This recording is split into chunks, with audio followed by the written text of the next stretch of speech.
Thank you. Thank you for having me. I'm really excited to be here.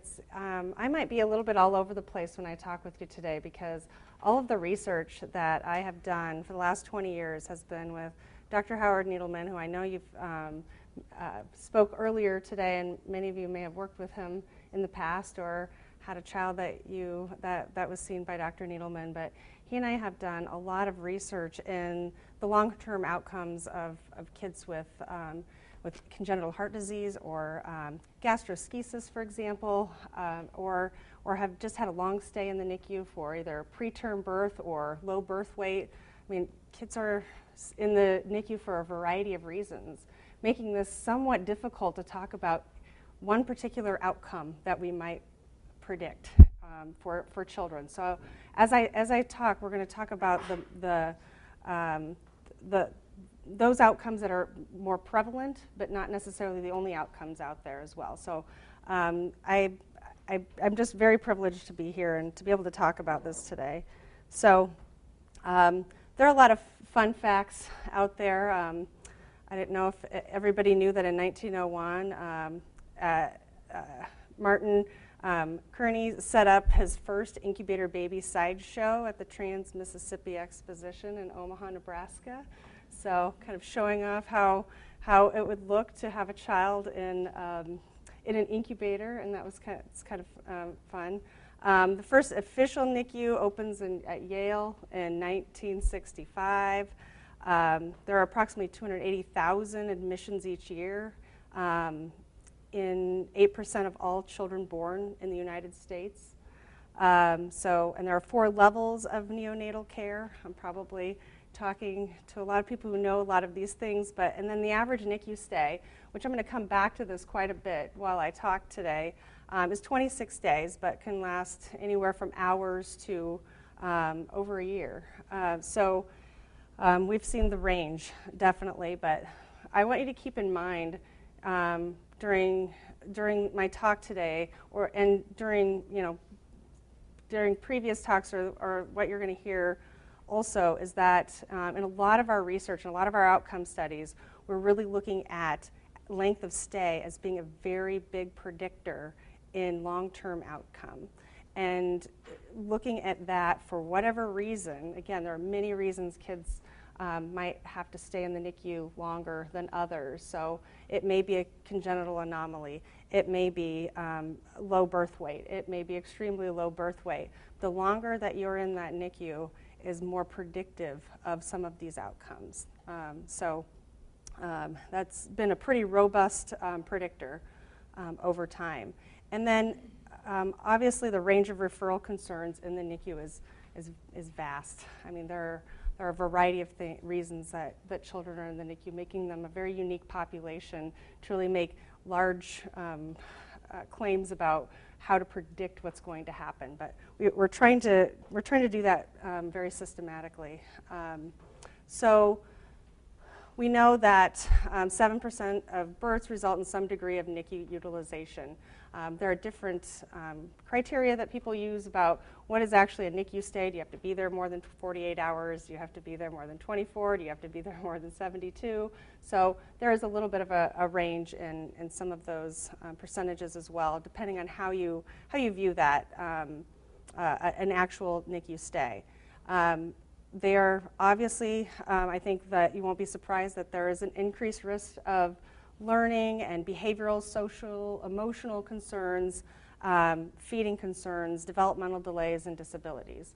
But for the most part, if they do experience these, it's the majority experience these at a very mild, just at a very mild degree. So I would say that those that experience severe or more pervasive difficulties aren't the kids that we often see. We often see those that are having some of these more mild symptoms too. So, and then there are some kids that are undetectable that they may have stayed in the NICU for 26 days, and they may be no different than another 5-year-old as far as behavioral health or mental health outcomes too.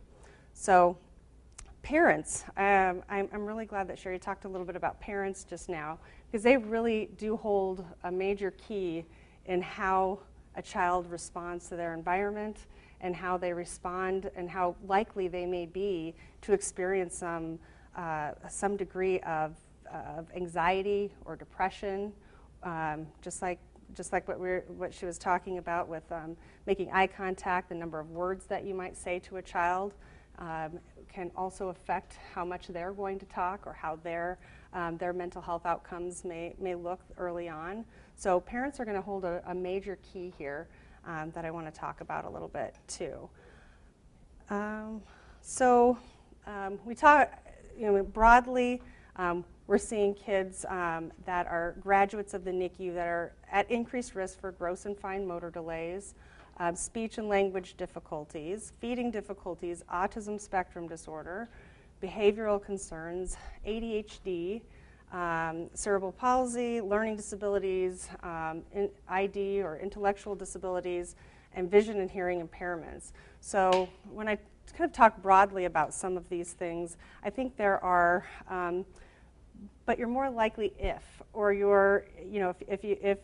parents are doing this, you might see a little bit of a different outcome. There's some of these things where parental involvement is going to be very helpful, but some of these are neurodevelopmental conditions that are certainly, we can change the course of them, but we wouldn't be able to take away the fact that they're going to present with some of these symptoms too. So as for example, ADHD or autism, those aren't things that we're able to prevent, but we're able to moderate the environment and moderate what we do to decrease the symptoms or the severity of symptoms in those things.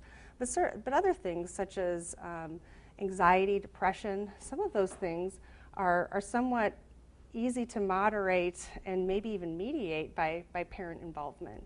So we may be able to say, all right, if we really want to make our child not so anxious when we're going to the physician, we as a parent need to act not so anxious when we're going to the physician.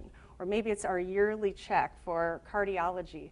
We see a lot of families where that is a really high stress time in their lives, and they can almost predict how that they need to be anxious before this appointment, and this is going to be extremely difficult for them. But it's how the parent responds to that situation that may actually help or make that experience more difficult for the child. And I think everybody can see that to a degree if you've worked with children or even adults. If the majority of the people in the room are calm and keep it together, then it's a little bit easier to move through that situation. So stressors for the infant. Obviously, separation from parents at a very critical time when you're in the NICU can be a major stressor. Decreased positive touch may be very difficult, not only for the infant, but also for the parent to not be able to feel like you can touch your child or touch them the way that you would want to by holding them or nursing them.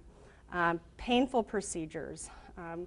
Obviously, being in the NICU is there may be other procedures going on where they may require more blood draws. They may require a lot more poking and moving around that isn't necessarily painless. So, and then there's also the high noise levels. I know that some of this has been reduced with new ways of mechanical ventilation, but still there are noises that aren't the same as when you might have these happen in your own home, right? So the decibel level may be really high, and those may also have an impact on just stressors for an infant. Sleep disturbances. I don't know if anybody's ever experienced excellent sleep in a hospital setting as a baby or as an adult, but I know everybody in the hospital setting makes it as comfortable as possible to make sure that those sleep isn't disturbed. And then there's a series of procedures or sedations, medications, that sort of thing. So there are a number of stressors that when we look at some of these things, we can almost try to change the direction of some of the stressors, change the direction of some of the outcomes based on the stressors, and maybe reduce some of those stressors. Find ways where we can hold our child more or do some preventative stuff. Let's talk to our child even though we can't hold them. Let's not completely avoid or withdraw, because as a professional, you're always looking at the mental health of the parents just as much as you are the child, because parents' mental health, if I ever see anybody in my clinic, I will make sure that the parent receives the help that they need if it's going to deter what the child might need to be successful. It's the whole oxygen mask thing. There's a reason why they're asking parents to put on their oxygen masks first before their children on airplanes, because if you can't breathe, then you can't help your child breathe either. So we really need to make sure that we're taking care of parents here, because the infants aren't only experiencing these stressors, but so are the parents. So stressors for the family, obviously, the status and prognosis of an infant, sometimes it's touch and go at those early stages. We don't know what's going on. It's a heightened level of anxiety.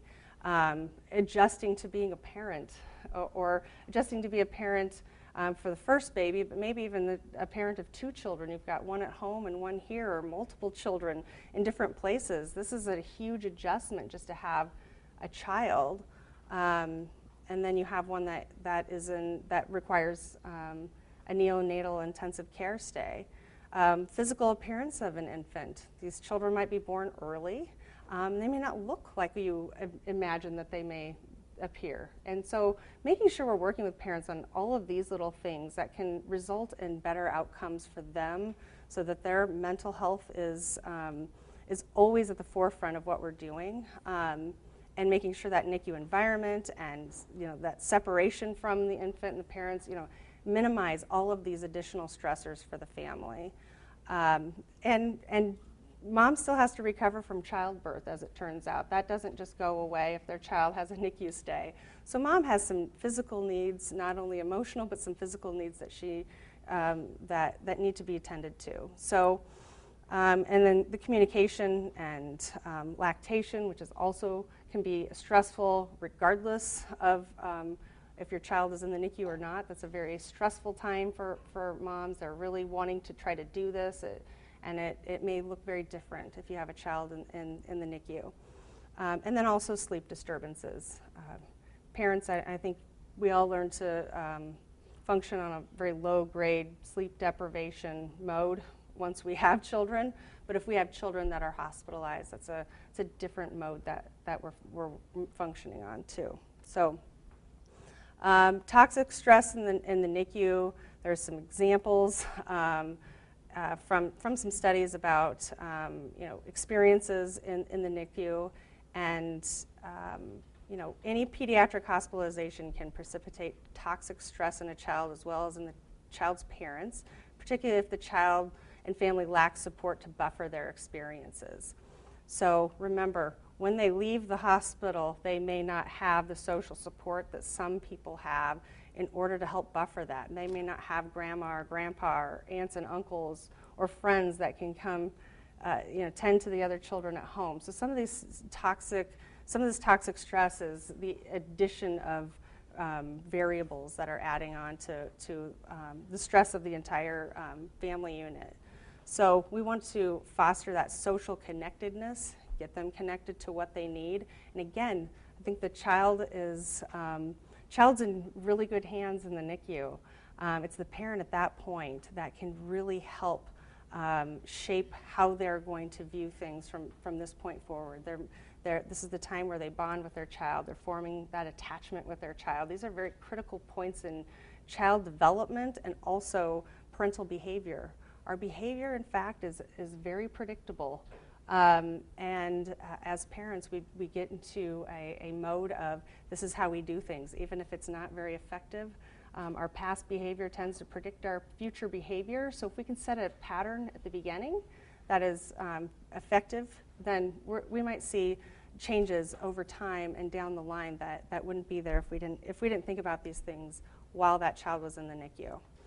And then we have to leave the NICU. So our safe place where the safety of our child may have been not as big of a concern, but it still was a concern. But now we have to care for this child by ourselves. So many infants are discharged with a variety of different medications and medical equipment and needs, and now this parent, if they're already experiencing stress, has this extra layer on top of them. So as you can see, I'm really coming back to that whole idea that we've got to make sure the parent is in a good place to help manage what's to come and get them that help really early if possible, so that they can establish patterns of behavior that would be helpful for their child and for themselves.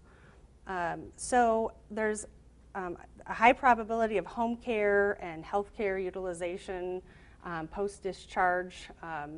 Obviously, there are appointments and medications and changes in medications, and child may go home on a feeding tube. I know that there's going to be a presentation about that as well. Just the feeding complications. All of these things are, again, adding additional stress and may or may not be the needs of each each person, but something to consider. And then the use of the equipment and this very tiny baby that we're responsible for. So what do we know? We know that NICU graduates as a whole are at increased risk of feeding difficulties. They may not be feeding on their own. They may have difficulties with swallowing. They may have difficulties just taking things in orally at this point in a way that we kind of planned for. They're also at risk for neurodevelopmental conditions such as autism, ADHD, and behavioral concerns. There isn't a way to prevent autism and ADHD, but if a parent's in a place where they can manage their own stress and they are able to manage behavioral concerns with their child that we may be able to keep from becoming more severe, they're going to be much better able to handle neurobiological conditions such as autism and ADHD. Learning disabilities and reduced cognitive function, something I'm going to talk about today a little bit too. And speech and language delays, I know there's also going to be somebody presenting on that. But we have difficulties with vision and hearing. Some kids become more hypervigilant. I use that word when I don't want to use the word anxiety, because that's more of a diagnosis versus a child who has had repeated blood draws and they still don't like it. We would say they may be more hypervigilant when they walk into a hospital, but is the person they're walking next to just as hypervigilant, and is that behavior, can we moderate that a little bit? So parents, as I've been talking, I'm sure it's not surprising when I say that parents are really at increased risk of anxiety and depression, and I would say more so than the child themselves. However, if you are living in an environment where you have a parent that's not looking at you or speaking to you with as many, and they can track this by looking at words per minute that you speak to your child, and how much time you're actually spending looking at your child, and counting the words and the amount of gaze that you have at your child. Those types of things are more likely to create a situation of anxiety and depression, as well as sometimes language concerns too. We learn to speak because we have good models in our environment saying words and talking to us in exciting ways. That's why we speak in a high-pitched voice to babies. It tends to be more exciting and more interesting to them, and they learn to pick up language by our excitement. Parents are also very much at risk too for just those feelings of guilt, shame, when they have to go back to work, when they feel like they could have done something to prevent this. I mean, some of these things aren't necessarily logical or within their control, but they still have these feelings, and they're still having this emotional response. So they're in a state of constant adjustment, I would say, when they're coming home from the hospital, learning what that's going to look like for them and their family. And then sometimes post-traumatic stress disorders too. You might find it hard for parents to re-enter a hospital setting, or when those appointments are coming and their child is due even for an annual appointment those are pretty distressing moments for some families. And then also postpartum depression.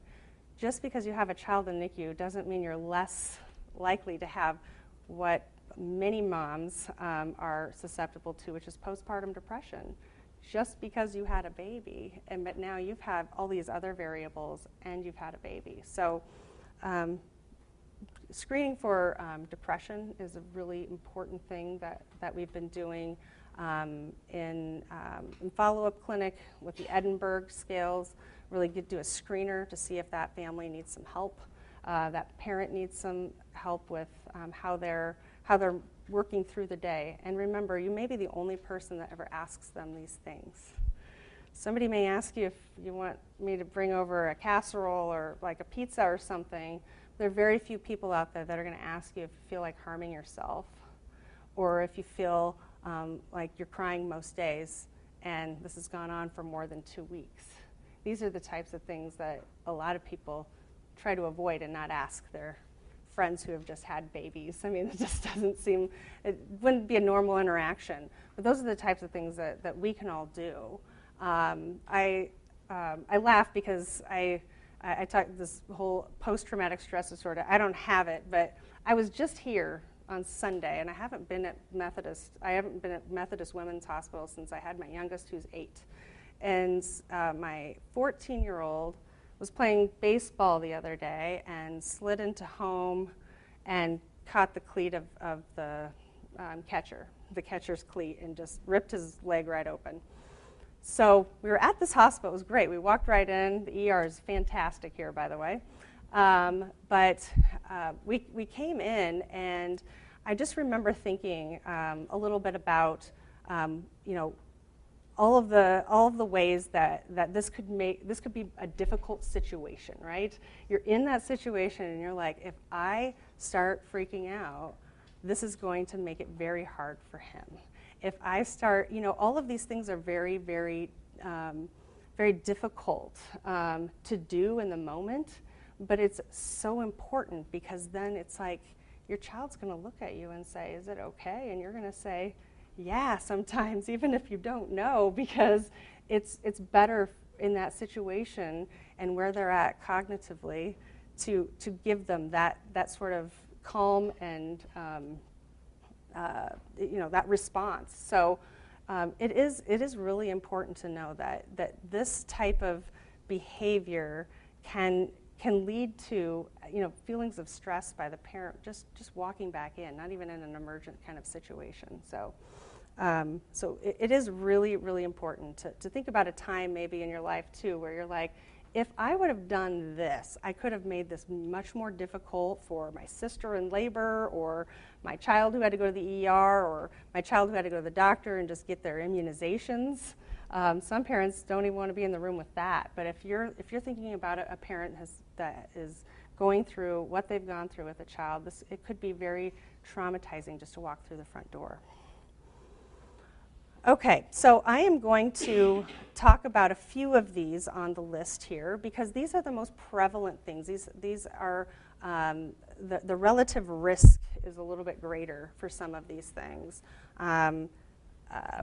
Behavioral concerns. I'm gonna use that word liberally, mostly because I don't want to diagnose kids with anxiety or depression, but I like the hypervigilance or just a little more withdrawn as ways to describe some kids behaviorally. And then I want to talk a little bit about ADHD because clinically what we've seen with ADHD and autism are two neurodevelopmental conditions. And I know that you heard from Dr. Taylor earlier about autism, so I'm not going to cover that, but ADHD is another neurodevelopmental condition that we can't prevent. It's genetic. It's more likely under certain conditions, but it's prior to birth. There's nothing that we can do except manage the symptoms of that and make sure that if we're managing it, we're trying to improve the outcomes for these kids. And then I'll just touch a little bit on learning disabilities and intellectual disabilities as well. Like I said, the majority of the kids that we see have mild neurodevelopmental difficulties. So we're not seeing, you know, the worst case scenario, and I know we've all seen the worst case scenario of a lot of these outcomes, whether they're physical or mental health. But I would say the majority do very, very well. The majority of parents manage through it very, very well. And so when you see that, make sure you tell those parents, like, this was a really hard procedure and you did such a great job responding to your child very calmly, even though I know you weren't. Parents need to hear that because they're not getting feedback necessarily from anybody else, just as nobody else is asking them if they want to harm themselves in their lives. They may not be getting feedback in that you're doing this really well. Parenting's kind of a thankless job. Every once in a while they provide us with a very, very mild reinforcer somewhere and we say, okay, we'll keep doing this, but oftentimes we're doing things and we're not sure if we're doing it right or not, especially if there's medications and other procedures involved. So some of the behavioral concerns that we'll see before they reach that level of diagnosis, I will say.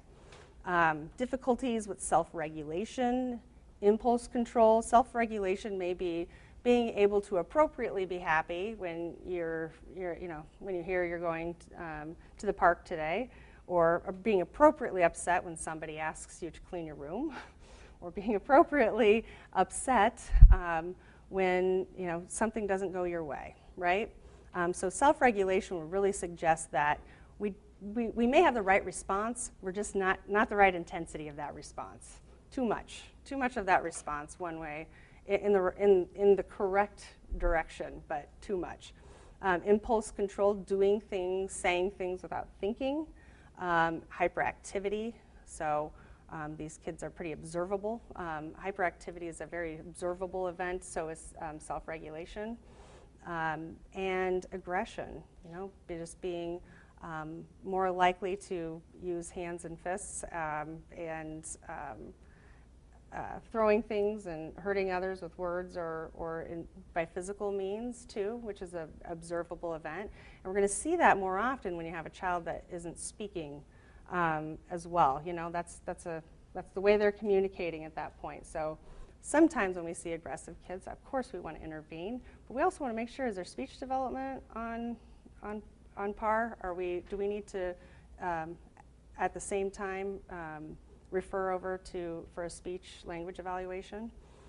Sleep concerns, sometimes this is ongoing, and we'll talk about this a little bit as to why a lot of these things overlap. There isn't just, we're just going to have sleep concerns, or we're just going to have a hypervigilant child, or we're just going to have a child with difficulties with self-regulation. You're going to see a lot of these things overlap. Eating and feeding difficulties. Some may not experience that at all, but if you're seeing eating and feeding difficulties, it may mean you have to feed that child in the middle of the night too. So these all compound each other. You may actually be waking a child up, and because of their feeding and eating concerns, now they're not sleeping as well because they're being moved. So, and then peer difficulties. Anytime you have a difficulty with self-regulation, or you're aggressive, and you're not eating what everybody else eats, the others are going to notice some of these things, and so there's the potential there for some impaired social relationships, or even social withdrawal. I don't feel like everybody else, so I don't want to be around when everybody's eating in the lunchroom because I have a tube. I'm different. I don't like it. And kids are pretty honest, and they tell you that something looks different. So luckily, when kids are young, they tend not to take things to heart as much. It's amazing to watch kids, how honest they are with each other. But at about 8 years old, I would say, 8, 9, or 10, they don't let it roll off their shoulders anymore. And they start repeating things they're hearing from others, and actually saying those things when others aren't saying them to them. And so that's when we start worrying about symptoms of anxiety and depression, and more depression than anything, because anxiety can rear its head much earlier. But symptoms of depression can set in around 8, 9, 10 years old under certain conditions. So we want to be very mindful if we start hearing children negatively self-talk at this age outside of a situation? Not when they're mad. A lot of kids say things when they're mad, but what are they saying when things are just seem to be going kind of as planned during the day? Are they experiencing more frustration, more self-regulation difficulties? Do they just seem sad? What's going on with what is going on that all of a sudden we're seeing this sad child? More than likely, they're going through a stage of development that every child goes through when they're they're thinking a little bit more logically, and their brain is just processing information differently in a way that all of us have moved through during life. All kids move through that. So I want to touch on the things that I think that are more prevalent. And like I said, I think if you're taking care of the parents in this whole, when I go through this talk, because I could have a separate presentation on parental depression in mothers. Let's assume that's well managed at this point as I'm going through these other things. Because if we're not well managed and we have a child with a cognitive deficit and potentially ADHD, it may be very difficult to manage through what these children might need. So interestingly enough, there have been a lot of meta-analyses. And if you're familiar with a meta-analysis, what they do is they try to find as many studies as possible that are looking at some of the same predictors or indicators or outcomes, and seeing if we can put everything into transcribe it into like a z-score, and so that we can compare some of the outcomes from this study and put them all together. And sometimes it's really helpful then if you're bringing a bunch of studies together, you can say, okay, overall, this is kind of the pattern we're seeing, and if the meta-analysis was done well, then this may be helpful rather than going and finding 10, 12 different articles. So what we found is that there are some definitely some meta-analyses that have been done on just cognitive deficits. So this is what we're talking about when we talk about IQ. So your capability, and that's always kind of a good conversation to have. So some people will say, I know this child's smart, but I don't know why they're not doing well in school. That's because we're looking at achievement when we're looking at school behavior. We're looking at what they're bringing home on their spelling test or what they're bringing home on a math test. That's the achievement part of it, but the intelligence part of it is that knowledge that they bring with them, that capability. You may not see them use that capability in everything that they do, but you know it's there, and you see that way about them that they can problem solve through many different things, but they're not necessarily problem solving during the things that are kind of boring, like math. We'll talk about that in a little bit, but cognitive deficits are really your IQ scores. You can't change your IQ unless you're testing a child that is not cooperating with the testing and you're not getting a score that seems to be representative of where this child's functioning. But this is one of those neurodevelopmental things too, that we're going to know a child's IQ score pretty early on, looking at IQ scores is a really good prediction of IQ scores later on in life too. So what we found is that, or what the research has found is that there are kids that haven't had a NICU stay. And again, NICU stay is very broad, so I have to come back to that quite often to remember that just having a NICU stay is really hard to compare to the next child that had one. But overall, we're seeing those who've had a NICU stay, their IQ is 10.9 points less than those who did not have a NICU stay. So let's think about this a little bit, because I always like to look at the positive side of things. When Dr. Needleman and I are doing some of our research and we get Bailey scores, for example, so a developmental score, a mental developmental index, that we might see that there is a difference between a group of children who were in the NICU and those who were not. We might see a significant difference between the mean IQ of those two groups. But what we also sometimes see is that even though there's a significant difference, that they're still within the normal range. So there may be times where we're seeing results like this, but it's not necessarily going to impact the child's daily functioning either. So anywhere, all of us have an IQ somewhere. Some of us have not ever had our IQ done and I know every IQ test, so I don't ever have to know whatever my IQ is because I could fudge the test, I guess. But we all have one, and most of us, 70% of us, have an IQ that's somewhere between 85 and 115. So the mean is 100, and then one standard deviation is 15 points. So 15 points either way would be 85, 115. 70% of us are in that range somewhere. And so when we're talking about intervention, sometimes we're really looking at those who are outside of 85 and 115. Obviously, there's probably going to be somewhat of a difference between somebody who is 86 and 114 with the way that they're able to problem solve some things. But that's the average range that we're seeing. So, for instance, we had some results that suggested that the control group was, I believe, 102, and the NICU group, or the group that we were studying that had been in the NICU, was something like, I think it was like 89 or something. So I'm looking at this saying, all right, statistically, we got this significance level that says 102 is different than 89, but it's still in the average range. So keep that in mind, too, when you're looking at some of this stuff. Yes, there may be cognitive deficits, but I don't want to sell this to families that these deficits may be lower than the average range, too. Sometimes they still fall within that average range. What age were they when you tested them?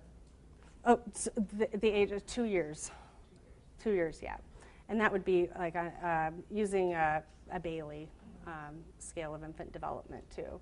So, and the mental index on that. So at 5 years, we're pretty certain if we were doing an IQ, that's a pretty good prediction of IQ going forward, as long as there isn't a significant event that a child might go through, like a stroke or something like that. So we're looking at lower IQ scores by a few points, by 10 points, and it seems like then that when they looked further into some of the variables that would predict lower IQ scores, they were directly related to the age, the birth weight, and also gestational age. So in a positive direction. So as birth weight was increased, IQ scores increased. As gestational age was higher,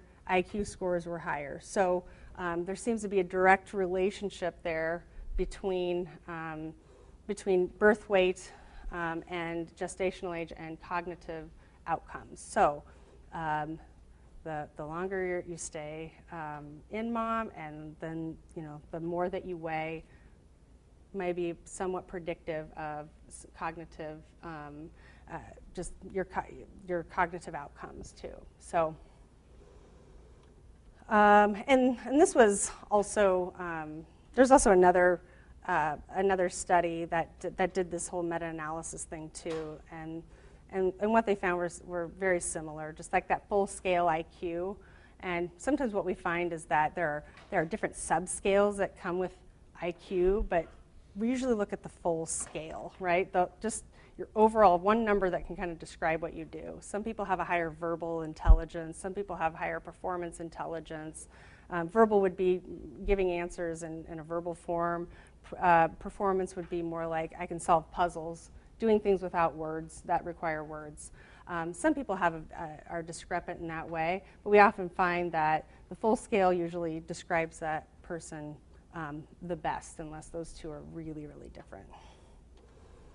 So ADHD is one thing I want to spend some time on, and I think it's very interesting that I'm talking about this during the mental health outcomes part, because this is really a neurobiological condition. So I'm going to preface that right here with saying, there's still a lot of there's still the belief out there and the stigma that ADHD is something behavioral. It's something that parents could have, if they did it differently, they could have prevented, or it's just not viewed the same. It's not viewed the same as other conditions like diabetes and asthma. Although it should be, it still isn't. So there's a lot of education that can be done out there, and I'm hoping you guys can disseminate the good word too. But what we know is that this is something that you were born with. You're unlikely to come in contact with something after birth. Maybe high lead levels, but again, very unlikely that this is something that wasn't already going to be there at birth. What we know is that preterm children have more externalizing behaviors and more internalizing behaviors, but ADHD is kind of more than twice the relative risk for developing ADHD. So you're like 1.16 times more likely to have ADHD if you had a NICU stay, if you were preterm or you were low birth weight. And there are different figures in a lot of different studies, but I would just say, you know what, there are about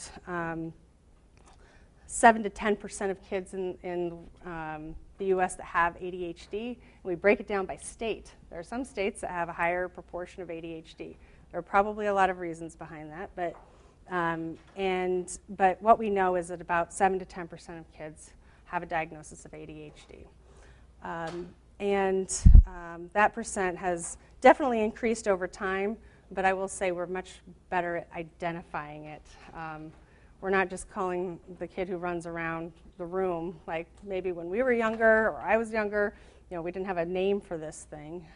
Now we're better at diagnosing it, much like we are with autism. We can detect milder forms of it. So there's a number of young children who have ADHD, and that's definitely increased too, just generally speaking. Those who are hyperactive at age 4, the American Academy of Pediatrics recommends that if this child is hyperactive, impulsive to the point of having difficulty moving through their day, they should receive an evaluation for ADHD. So we're diagnosing it earlier as well. Used to be that you really couldn't have it until you were 6 or 7.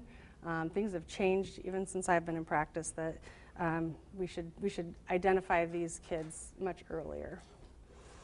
So what is ADHD? One of the most common neurodevelopmental conditions in childhood. So 8.4% of children, 2.4% of adults have ADHD. Russell Barkley, he's the leading researcher out there and the guru on ADHD. I look up to him very much. He always has great research and great insight on this. And you know, he said, and what I often hear from parents is will they get rid of this in adulthood? It's kind of like saying, well, you might not need your glasses when you hit like 19 years of age or something, but you know, and you could probably go without them, but it would be kind of hard. I mean, there's probably not a reason to say I don't need the treatments associated with ADHD, just as you would with anything else. You know, your symptoms of asthma may improve a little bit, or you may not put yourself in a situation where you're in that environment where you need your inhaler as much. When you're older and you have ADHD, you may know that, you know what, my last boyfriend broke up with me because I didn't ever remember to do the things that I said I needed to do, because I decided to quit my medication and not follow through with those things. Or I lost my last job because I know that I couldn't find my keys because I need to have a place to put my keys. So I think as an adult, you figure out ways you're a little bit more insightful, let's be honest, than you are when you're 5 or 6. And so you know where to put your keys so that you don't lose your second job, or you know that you have to set alarms on your phone for every single thing. And maybe some of those things are you know, remembering to call your mom or call your girlfriend and all of this. So I think as adults, what we see is that there's still significant or subthreshold symptoms in adulthood. So it's often diagnosed in childhood, persists throughout adulthood, and then, you know, really those key features are attention, being able to maintain attention, controlling impulses, having difficulty in controlling impulses, and just a hyperactive, very fast-moving, fidgeting child too. So it may look different in everybody, but we've all seen a child that's been running like, just with no end in sight. You're probably looking at a hyperactive child, or maybe a child without limits. We don't always jump right to the ADHD diagnosis, and I'll tell you how we get through that. But causes of ADHD is very interesting that I get to talk about this today, because in clinic, in my general clinic, I see children in a pediatric clinic during the week, 2 days a week, and there are pediatricians functioning around me, and I see families in one of the exam rooms there. So we're kind of a big team. We're a primary care team. That's what many of my colleagues do at Monroe-Meyer Institute. So when I'm providing the evidence for a diagnosis of ADHD to a family, they may say, well, where did this come from? And I reassure them it didn't come from anything that they did while the child was young, or there's not a lot you can do to prevent it, but there's a lot of genetic components to this. ADHD often runs in families, so if you have a parent with ADHD, you have a 40 to 50% chance of having a child with ADHD. Now, that parent may not have been diagnosed, but having their child diagnosed provides some insight for their own behavior too. So we have a lot of parents who are like, gosh, if I would have known, I could have gotten the help that I needed. But I will say, besides genetics and exposures to various things such as lead, premature delivery and low birth weight, they hold two indicators on this list that I don't get to talk about as often with families that I see in a primary care office. But those are two indicators out of, look, there aren't that many. I mean, if you're drinking in pregnancy or your exposure to environmental causes, obviously genetics is the number one, but this holds two places on here. So just the fact that you were born early and that you may have had low birth weight may be predictive of ADHD, versus most of the families that we see, there's a genetic cause. So if you also have genetics that, a parent, I'm sure we're going to have parents in the NICU that have ADHD as well, may or may not be managed, then that's another risk factor on top of already premature and low birth weight as a risk factor. So just to give you an idea of, like I said, somewhere between 7 and 10% is pretty typical as a prevalence of ADHD in Nebraska. You can see that in 2003, and this is parent report. So I have to say, this came out one time on, I think, NPR or something, and just like the world went ballistic, because these were survey questions to parents. So, has your child ever been diagnosed with ADHD? So the prevalence went from much smaller to much bigger really quick when we didn't gather these data from medical records. We gathered them from parent reports. So some of those responses, when you're reading these things, remember this is parent report, not necessarily going through some medical data too. So depending on where you look for the information, and the Center for Disease Control does an excellent job of providing stats broken down by state, by the whole country, and I would just say the range is pretty similar everywhere you go. And you are going to see now a higher prevalence most places because we're just better at diagnosing it. We're diagnosing milder forms, and we just have more information out about it as well. So prevalence has increased. It doesn't mean that we have necessarily more, but I will say this: when it comes to children in the NICU, we know that advances have been made over the last 20 years, and a lot of children are living a lot longer, right? We're not worried as much about children passing away as we were at one point. And so when we have more children that can survive through those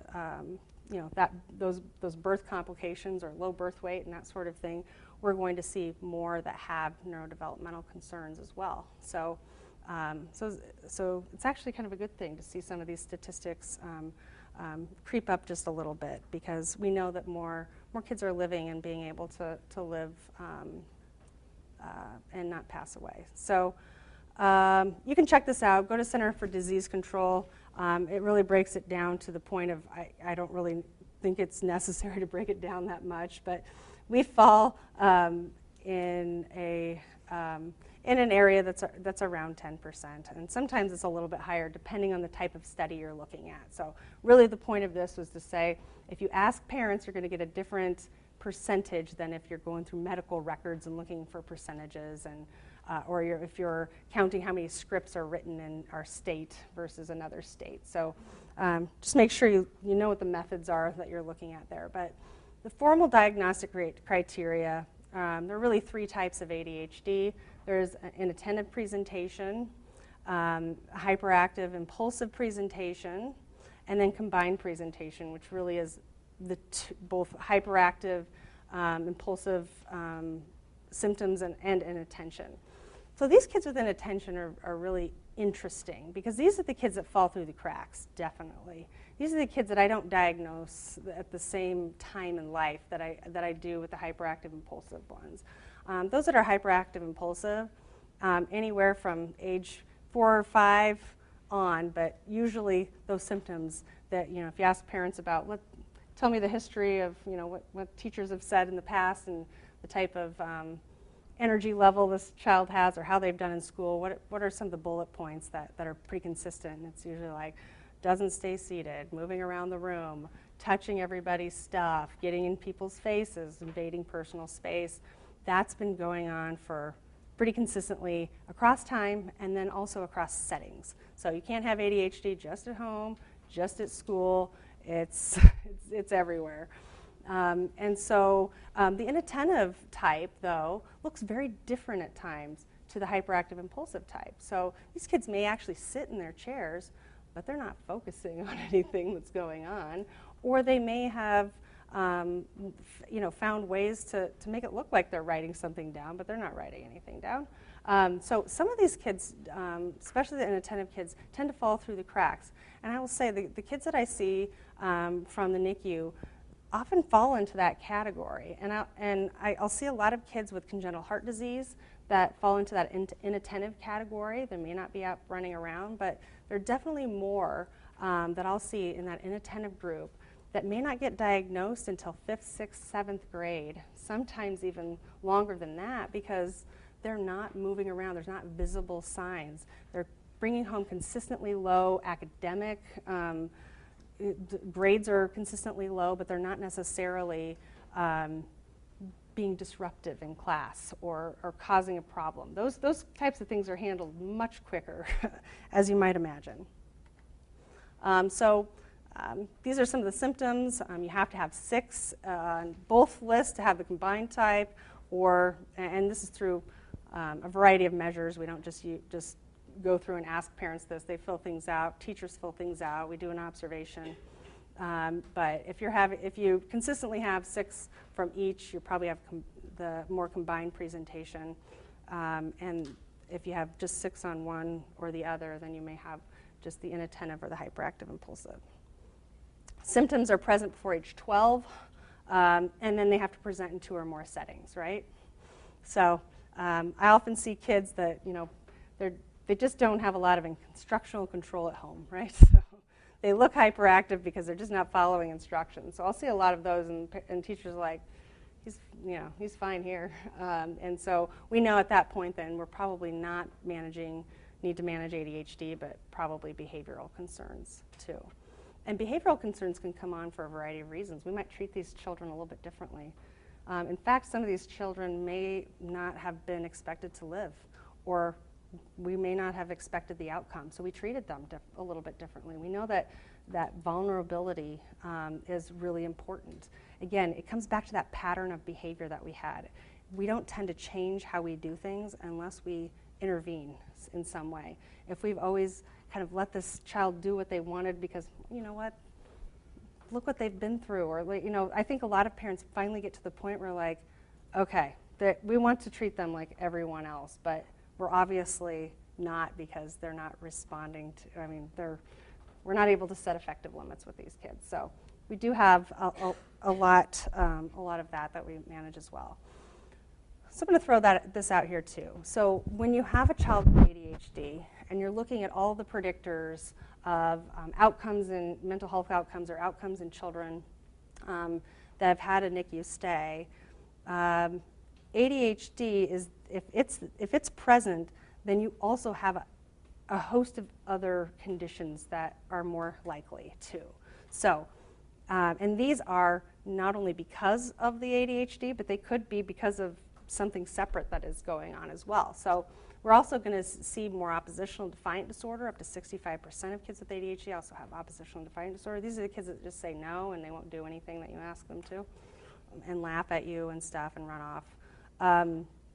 Learning disability, most kids are identified because they're not doing something academically that they're expected to be doing. And then, variable academic quality is in 93% of kids with ADHD. They may not have a diagnosable learning problem, but they're not turning in their work, and they're doing things that are disrupting their academic progress. And then difficulties in family functioning, and I will say peer relationships too.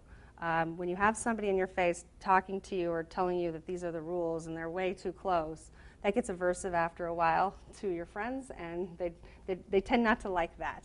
They tend not to like the person that's always telling them what the rules are, and if they try to break them, they're just not easy. They don't go along with them easily. So this can be not just the ADHD, but all of these associated things that go on with it. Back in the early 90s, when we were really doing a lot of research on ADHD and the symptoms and the associated conditions, what we really found was, this cohort of 579 children, and those who had ADHD alone, that's a small percentage of the bigger population that just have ADHD. So, and what we've seen too is that kids that aren't managed with symptoms of ADHD are more likely to develop anxiety and depression because they feel kind of like, no matter how hard I try, I just can't seem to do this thing. So that's when some of those mood internalizing things come into play as well. So summary of ADHD, these kids have difficulty with sustained attention, persistence towards goals, resisting distractions that come by, and inhibiting their task-irrelevant behavior. So they're not able to stay on that task and finish it from beginning to end, and not able to kind of inhibit their words or actions in a way that is conducive to a play situation. So, and they interfere with daily functioning. So I'm just going to touch on this really quick, learning concerns. Obviously, there are a lot of things that don't necessarily reach that level of cognitive deficit or ADHD or learning disability, but we do know that children that have had a NICU stay, that are preterm, low birth weight, or have had some complications and required NICU stay, definitely have more difficulty with those things that require executive functioning, planning, organizing, executing things. So I know what I want to do and what I want to say here on the paper, but for some reason I cannot get it from here to here to here. That's really hard. That would be executive functioning, being able to get through all of those, all the elements of taking a task from here to here. So we definitely seeing difficulties associated with academic difficulties, especially in children that are extremely low birth weight. That academic performance is sometimes to the point of a learning disability. But the main areas where we often see learning disabilities, because these are the most important core academic areas: reading, math, and written expression. So remember, if we have a child with ADHD too, we're also going to see some of these things as well. I've not yet met a child with ADHD who likes to write or that you can read their writing.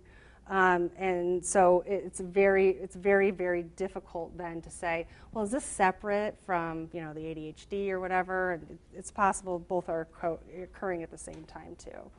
But that executive functioning, being able to read, stay focused, get your point out on paper. Those are the types of things academically that we're seeing. But we also know, too, and I'll just briefly touch on this, and I know you'll have the slides later, but we also know that there's different levels of care. And so making sure that families are connected with a consistent level of care, because our research is clear. We know we can somewhat predict who's going to show up for follow-up clinic and who is not going to show up for follow-up clinic based on ethnicity, race, SES, and whether mom is married or not. A lot of these things are predictors of whether you're going to access those services that you might need for mental health or even physical health. So there are different types of care, and it'd be really important to think about that when you're thinking about, you know what, we need to get a family from here to here. With this family, I don't need to worry about some of these barriers because they've already shown me behaviors that suggest they've already made an appointment, they've come to all of these appointments, but then you're going to have families that don't. And there are definitely some predictors that can help us understand that a little bit better too. So once discharge, we see a lower rate of referrals and use of follow-up in general for Black and Hispanic families compared to white families. And so I think knowing this information that you may have to respond a little bit differently and make sure that you're spending the time understanding some of the barriers to receiving the help would be really, really beneficial. And utilizing that family-centered care approach. Remember, we need mom and dad to be doing well themselves in terms of mental and behavioral health in order for a child to be doing well. Any questions that anybody has? That's a lot, but I'm sure that my contact information will be there. I'm happy to answer questions later on too. Yes. So Holly, how do they determine when to put a child on medication for ADHD? I know that's kind of a loaded question. Well, it's a good question because the AAP, American Academy of Pediatrics, is pretty clear on this, and they have excellent guidelines. I mean, if you need a resource that is understandable to most professionals, go to AAP, American Academy of Pediatrics. So they have this whole thing on ADHD, and really the recommendation is if you diagnose ADHD between the ages of 4 and 6, then you exhaust behavior management strategies and behavior modification prior to initiating a stimulant medication, which is usually first-line treatment. Between the ages of 6 and 12, medication management using stimulant medication is a first-line treatment for ADHD, and behavioral modification is also a necessary component, but using behavior modification alone is not as effective as medication alone, but a combined strategy between 6 and 12. 12 and older, this is really hard to say because, I'm a psychologist and, a behavior analyst at heart, and so after 12 years of age, medication management is still the single most effective treatment for ADHD, and behavior modification may or may not help the child. Now, it's never a good idea to say, oh, you're 12, we're not going to use this stuff anymore. But if you're starting at that age using these strategies, typically you have a child that with 12 years on you of learning how to manage through some of the limits. So setting limits at 12, probably would want to set those a little bit earlier so it's easier. So those are the AAP recommended guidelines. So. Kind of the same lines as that, what are your thoughts on people who take their kids on and off medications? Like, let's put them on medication during the school year and then pull them off during the summer because they're home with us. Yeah. Because I know many people that do. Yeah, and I think it depends on what the reason is behind it, because I think there are different reasons for doing that. I've met some kids that are inattentive, but it doesn't interfere with their daily functioning truthfully at home when they're not doing other things, right? So there may be reason to believe that, we don't need to manage these symptoms at home, or we don't need to manage them on vacation if it doesn't need them. But I will say for the most part, because ADHD is across settings, just because you're not in school doesn't mean you don't need to be a good friend. So, and oftentimes that's the most important part of your life, between 6 and 12 and between 6 and 18, right? I mean, having friendships and developing friendships. And if you're more impulsive and you're saying things that others don't like and you can't take back, I would say that that's interfering with daily functioning. So I think a lot of parents don't like the idea of medicine, but they're willing to give a suboptimal dose just to do something. But and then they have that hard time with, like, they may need an increase, and so but that's more medicine. They just have a hard time kind of working through the idea that I'm giving my child medicine for this. So that's when we kind of, in our primary care office, or when I'm working with Dr. Needham, that's when we really talk about, what, if your child needed insulin, we wouldn't think twice about it. If your child needed glasses, we would get them some glasses. These are, and, they're like, okay, so. Yes. Now with stimulus, they want them to be able to eat and grow. Yes. Yeah. So some of those growth, side effects can be also, definitely a reason. And it's hard to balance that too. It's like, okay, remember about being structured and having your child eat structured times.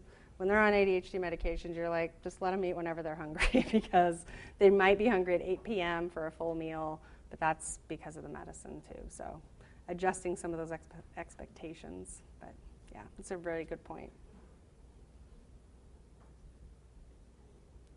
Okay. Well, feel free to reach out if you have other questions, and I appreciate your time.